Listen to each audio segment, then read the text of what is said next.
The cover is probably the single most important page of any comic book, without which you cannot tell a book by.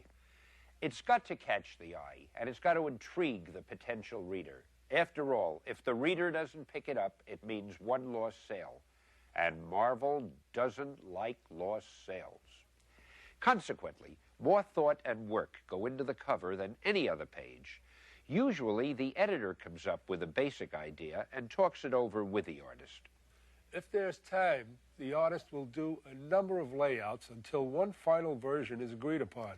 Now, for some typical comments and criticisms that you might expect to hear from typical Marvel editors. Not that we mean to imply there's anything typical about any aspect of Marvel Comics.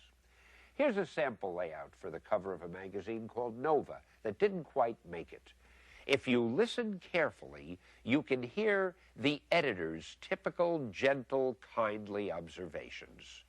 What's this garbage? The figures of Nova and Spider-Man are too small. They haven't got enough punch. Get back to the drawing board. Not bad, but Nova's the star of the magazine. Why am I seeing his back? Where's the drama in that? Wrong. There's too much wasted space on the right side of the cover. Hey, even though Spidey is just a guest star in this issue, we gotta see more of him. Of course, it isn't always that negative. Once in a while, you get something good, like... That's it! We get a good view of both stars, and they're larger than in layout number 1.